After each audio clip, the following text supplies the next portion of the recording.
Good morning, good morning, good morning. My name is LouAnn and welcome to my kitchen. That coffee is a brewing and there is some sweet iced tea in that ice box, specially made on both the coffee and the tea. So today's recipe is out of this book and we're going to start out figuring out how to save. So that is a new collaboration I got going on. So let's turn the camera around. Let me show you how to make the country frittata. First time making one of those. So I'm making a country frittata. I think that's how you pronounce it. Calls for 6 eggs, which I got those. Slightly beaten. It calls for 1.5 cups of coarsely chopped cooked potatoes. I'm going to add a can of these diced potatoes to that. Probably should have rinsed them off, but it'll be alright. 3/4 cup of chopped ham.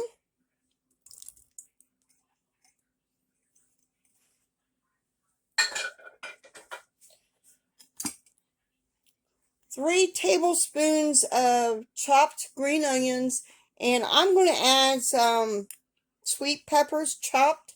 I'm going to add that. And of course, we're going to add a dash of salt and a dash of pepper to this mixture. And so let's get this all mixed up and try to hold my little tripod-like area so it won't knock over. So now we got it all mixed up. So now let's go to the stove, which we need a heavy bottom stove. So I'm going to use a cast iron skillet. So let's go over there. So we need 2 tablespoons of butter, or you can use margarine. Now we need to melt this until it gets bubbly before we add our egg mixture in.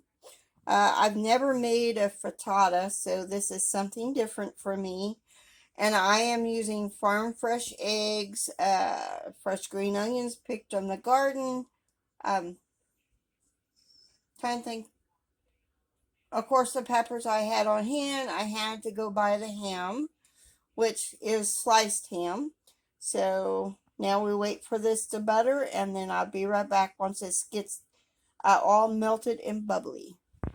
Our mixture, our butter is melted, and this will take about 15 minutes when the edges get set. And then after that, we will put our cover on and finish cooking our frittata. This is a country frittata.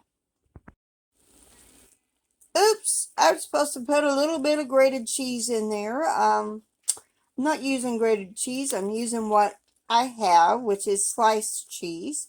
So we're almost got the edges around there set. So after that, we will be putting the lid on and cooking in another 4 to 5 minutes until all of it is set. We are about there with the edges set. Little bit further to go before we put our lid on, and then we will cook it 4 to 5 minutes until it is set. In the middle, it is smelling heavenly. Then we will add our slices of cheese on top. So my bad, I should have cut up some of the cheese, but I didn't. Oh well. Oh, well, I was supposed to put a little bit of butter in the mixture as well. I didn't do that either. But it'll be alright. It'll turn out okay. We cook it for about 4 to 5 minutes. I'm going to put it 5 minutes until the mixture's set. Then I will be laying cheese on top. And then let it cook until that cheese is melted. And then all we need to do is slice it and dive in. Yum, yum. Now that the middle is set, I put some slices of cheese on. I need to cover it for about a minute until the cheese is melted. Then we will be slicing it up and digging into the country frittata.